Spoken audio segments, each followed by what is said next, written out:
ಹಿನ್ನೆಲೆಯಲ್ಲಿ ಏನು ಸಾಕಾಗಿ ಹೋಗಿದೆ, ಯಾತಕ್ಕೆ ಏನು ಅಭಿವೃದ್ಧಿಯ ದೃಷ್ಟಿಯಲ್ಲಿ ನಾವು ಯೋಚನೆ ಮಾಡ್ತಕ್ಕಂಥ ದಿನ ಬಂದಿದೆ.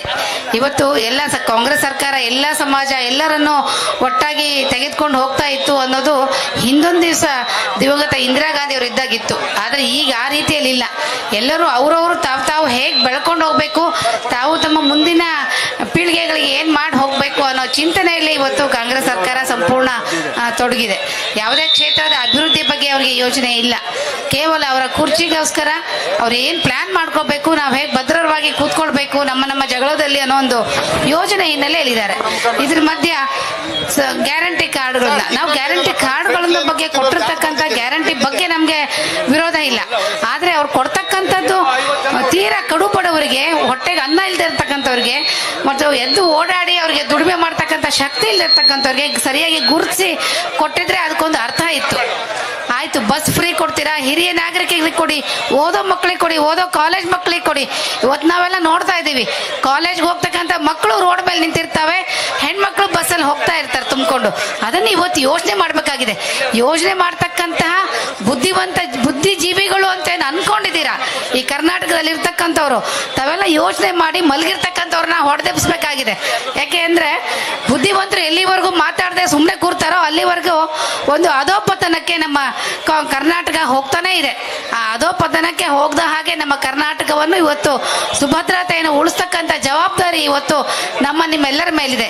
ಮುಂದೆ ಬರ್ತಕ್ಕಂಥ ಎಲ್ಲ ಸ್ಥಳೀಯ ಸಂಸ್ಥೆ ಚುನಾವಣೆಗಳ ಹಿನ್ನೆಲೆಯಲ್ಲಿ ತಾವು ಯೋಚನೆ ಮಾಡಬೇಕು. ಯಾವ ಸರ್ಕಾರ ಇದ್ದಾಗ ಏನು ಮಾಡಿದ್ರು ಅಂತ. ಕುಮಾರಣ್ಣ ಕೇವಲ 20 ತಿಂಗಳು ಕೊಟ್ಟಿರ್ತಕ್ಕಂತಹ ಆಡಳಿತ, ಕಳೆದ ಸರ್ಕಾರದ ಅವಧಿಯಲ್ಲಿ 14 ತಿಂಗಳು ಕೊಟ್ಟಿರ್ತಕ್ಕಂಥ ಒಂದು ವಿಚಾರದಲ್ಲಿ ಬರೀ 25,000 ಕೋಟಿಯನ್ನು ಸಾಲ ಮನ್ನಾ ಮಾಡೋದ್ರ ಹಿನ್ನೆಲೆಯಲ್ಲಿ ಯಾವುದೇ ಅಭಿವೃದ್ಧಿಯನ್ನು ಅವರು ಹಿನ್ನಡೆ ಕೊಡಲಿಲ್ಲ. ಎಲ್ಲ ಕ್ಷೇತ್ರಗಳಿಗೂ ಏನೇನು ಕೊಡಬೇಕು, ಎಲ್ಲಿ ಏನು ಅಭಿವೃದ್ಧಿ ಆಗಬೇಕು, ಎಲ್ಲಿ ನೀರಾವರಿಗೆ, ಶಾಲಾ ಕಾಲೇಜ್ಗಳಿಗೆ, ಆಸ್ಪತ್ರೆಗಳಿಗೆ ಏನು ಸಿಗಬೇಕು ಅನ್ನೋದನ್ನ ಎಲ್ಲ ಮನಗಂಡು ಕಾಲಕ್ಕೆ ಎಲ್ಲ ರೀತಿಯಲ್ಲಿ ಸಹಕಾರವನ್ನು ಕೊಟ್ಟರು, ಪಕ್ಷಾತೀತವಾಗಿ ಕೊಟ್ಟರು. ಆ ನಿಟ್ಟಿನಲ್ಲಿ ನಾವು ಯೋಚನೆ ಮಾಡಬೇಕಾಗುತ್ತೆ. ಸಮಗ್ರವಾದ ಕರ್ನಾಟಕದ ಅಭಿವೃದ್ಧಿ ಆಗಬೇಕಾಗಿದೆ. ಹಾಗಾಗಿ ನೀವೆಲ್ಲ ಮುಂದೆ ಬರ್ತಕ್ಕಂಥ ಸ್ಥಳೀಯ ಸಂಸ್ಥೆ ಚುನಾವಣೆಗಳಿರ್ಬೋದು, ಅದರಲ್ಲಿ ಏನು ಇವತ್ತು ಬಂದಿದ್ದೀರಾ, ಹೆಣ್ಮಕ್ಳಿರ್ಬೋದು, ಯುವಕರು ಇರ್ಬೋದು, ತಾವು ಮನಸ್ಸು ಮಾಡಿದ್ರೆ ತುಂಬ ದೊಡ್ಡ ವಿಚಾರ ಇಲ್ಲ. ತಾವೆಲ್ಲ ಯುವಕರು ಮನಸ್ಸು ಮಾಡಿದ್ರೆ ಏನೆಲ್ಲ ಬದಲಾವಣೆಗಳನ್ನು ಮಾಡ್ಬೋದು. ಇವತ್ತು ಯುವ ನಾಯಕರು ನಿಖಿಲ್ ಕುಮಾರಸ್ವಾಮಿ ಅವರು ಸಹ ಪಣತೊಟ್ಟು ಎಲ್ಲದಕ್ಕೂ ಅವರು ಪದೇ ಎಲೆಕ್ಷನ್ ಅಲ್ಲಿ ನಿಂತುಕೊಂಡು ನೋವಾದ್ರೂ ಸಹ ಪಕ್ಷದ ಕಾರ್ಯಕರ್ತರು, ಮುಖಂಡರು, ಹಿರಿಯರು ತಪ್ಪಾಗಿ ತಿಳ್ಕೊಳ್ಬಾರ್ದು, ಅವರು ಅಧೀರರಾಗಬಾರ್ದು ಅನ್ನೋ ಭಾವನೆಯಿಂದ ಎಲ್ಲರ ಮಧ್ಯೆ ಇದು ಪಕ್ಷವನ್ನು ಮುನ್ನಡೆಸ್ಕೊಂಡು ಹೋಗ್ತಾ ಇದ್ದಾರೆ. ತಾವೆಲ್ಲ ಯೋಚನೆ ಮಾಡಿ ಮುಂದಿನ ದಿನದಲ್ಲಿ ಒಂದು ಒಳ್ಳೆ ತೀರ್ಮಾನ ತೆಗೆದುಕೊಳ್ಬೇಕು.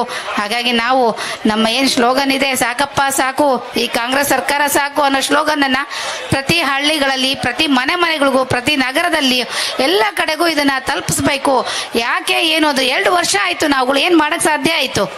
ಏನೇನು ಮಾಡಕ್ಕಾಗಿಲ್ಲ. ಈ ಸರ್ಕಾರದಿಂದ ಒಂದು ಮನೆ ಬರಕ್ಕಾಗಿಲ್ಲ ಇದುವರೆಗೂ. ಒಂದು ಮನೆ, ಇಂದಿರಾ ಆವಾಸ್ ಮನೆ ಇರ್ಬೋದು, ಬಸವ ವಸತಿ ಇರ್ಬೋದು, ಯಾವ ಮನೆಗಳನ್ನು ಕೊಡೋಕ್ಕಾಗಿಲ್ಲ.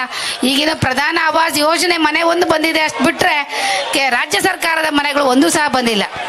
ಹೋಗ್ಲಿ, ಹಳೆ ಮನೆಗಳ ಬಿಲ್ಗಳನ್ನಾದ್ರೂ ಕ್ಲಿಯರ್ ಮಾಡಿದ್ರೆ ಇವ್ರ ಹಣೆ ಬರಕ್ಕೆ ಅದನ್ನೂ ಸಹ ಮಾಡೋಕ್ಕಾಗಿಲ್ಲ.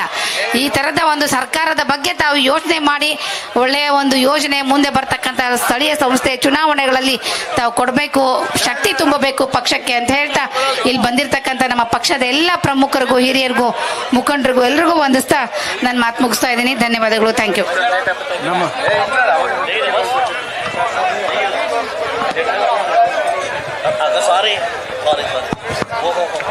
ಈಗ ತಮ್ಮನ್ನು ಉದ್ದೇಶಿಸಿ ಮಾತನಾಡಲಿದ್ದಾರೆ ಮಾಜಿ ಸಚಿವರಾದ ನಾಡಗೌಡರು ಸಾಹೇಬ್ರು.